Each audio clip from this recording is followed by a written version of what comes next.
Olá, primeiro ano, tudo bem? Vamos iniciar a nossa correção e a nossa correção vai trabalhar a página 311 e 312, porque são duas questões de múltipla escolha, a questão 1, né, na página 311 e a questão 2 na 312.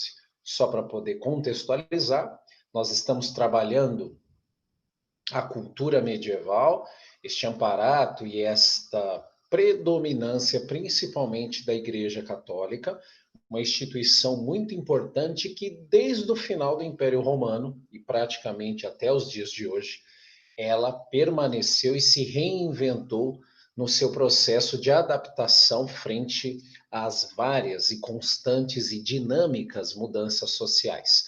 Nesse período específico, a igreja, mesmo com as mudanças e a formação de uma outra dinâmica política e econômica proveniente dos estados absolutistas, bem como também da questão do expansionismo marítimo e a mudança de mentalidade, mesmo com tudo isso, ainda que o poder eclesiástico, de alguma maneira, ele começa a ser questionado, mesmo assim, ele se fez presente e ele sempre usou de instrumentos que nós vamos ver aqui, a partir dessa correção, de instrumentos que manteve a sua hegemonia cultural e por isso o nome cultura medieval. Cultura medieval porque, mesmo com todas essas mudanças a partir do século XV, essa questão, principalmente no campo das mentalidades, sempre esteve impregnada, sempre esteve colocada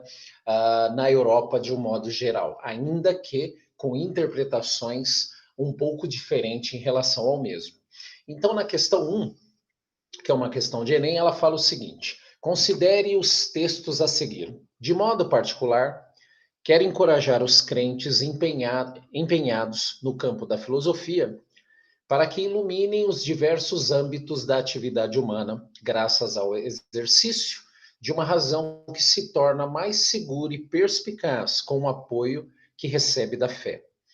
As verdades da razão natural não contradizem as verdades da fé cristã.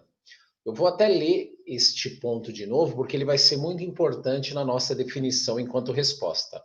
As verdades da razão natural não contradizem as verdades da fé cristã. Então, a partir dessa leitura deste fragmento, a pergunta é o seguinte: refletindo sobre os textos, pode-se concluir que, então, a questão vai ser a correta, vai ser a e vamos entender o porquê que vai ser a Porque ela diz o seguinte: tanto a encíclica papal como a frase de São Tomás de Aquino procuram conciliar os pensamentos sobre fé e razão. Por que conciliar? Porque o período no qual ele pertence, o período escolástico, é um período que, com toda a questão do renascimento, da valorização da razão, com tudo isso acontecendo, o urbanismo, né, as novas relações sociais e de trabalho, tudo isso dentro de uma Europa efervescente, no final do 14, e aí eu levo essas mudanças sociais até o 16 e o 17, porque no 18 aí eu tenho um amparato, o 17 também, mas no 18 eu tenho um amparato da ciência, que aí vai tomar conta, né, de todo esse universo europeu, mas antes disso, colocando ali, né, com as crises do período feudal até o século 17, houve uma mudança muito grande em relação a como as pessoas se relacionavam à igreja. Então, a filosofia, em relação à manutenção dessa cultura medieval, ou seja, de uma cultura aonde a igreja ela detém esse conhecimento e queria continuar, portanto, reproduzindo o mesmo, então é uma filosofia que vai alinhar e que não vai colocar no campo da discussão e também não vai colocar no campo dos antagonismos a questão relacionada à fé e à razão.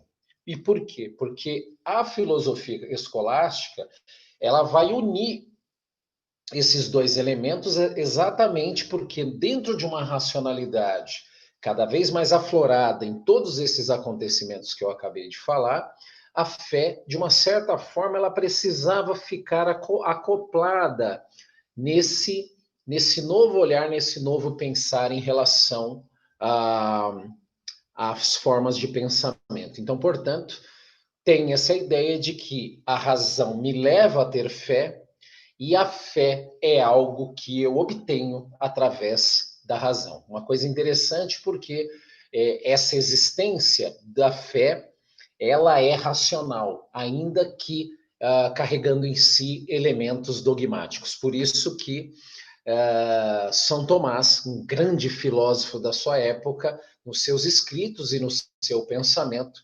ele vai unir essas questões metafísicas para poder dar continuidade dentro dessa hegemonia católica em relação à cultura medieval. Vamos para a questão 2. Ele fala o seguinte: sou uma pobre e velha mulher, muito ignorante, que nem sabe ler. Mostraram-me na igreja da minha terra um paraíso com harpas pintado e o inferno onde fervem almas danadas. Um enche-me de júbilo e outro me aterra. Os versos do poeta francês François Villon fazem referência às imagens presentes nos templos católicos medievais. Neste contexto, as imagens eram usadas com o objetivo de, muito bem, no caso aqui, eu vou justificar por que a letra C. Ele fala o seguinte: educar os fiéis por meio do olhar. Como é que eu faço a passagem da liturgia, da ideologia cristã e o cristianismo, de um modo geral? Como que eu vou ganhando adeptos?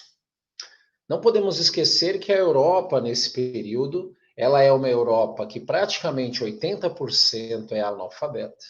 E o acesso, portanto, a essas questões de conduta, o caminho então escolhido pela igreja foi através dos murais, ou seja, foi através dos vitrais, foi através da arquitetura, foi através de símbolos que, de uma certa forma, tinha esse caráter simbólico, esse caráter de levar as pessoas a serem adeptos ao cristianismo, mesmo não tendo conhecimento à escrita. Então, o olhar, as questões iconográficas, a pintura, as estátuas, ou seja, as representações, elas foram usadas e são usadas até hoje, né?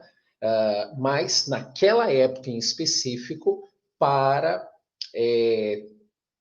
catequizar, ou seja, para aumentar esses adeptos, mesmo não tendo a cultura da escrita, mas tendo a partir desses valores simbólicos, né, do olhar, era uma forma, portanto, encontrada para usar de multiplicador, portanto, do cristianismo. Por isso que as igrejas, até hoje, né, elas têm esse caráter esplêndido, né? São muito bonitas dentro desse sentido, no seu interior e no seu exterior, porque ambas, até hoje, elas tinham uma função social a desempenhar, e principalmente naquela época que não era uma sociedade letrada.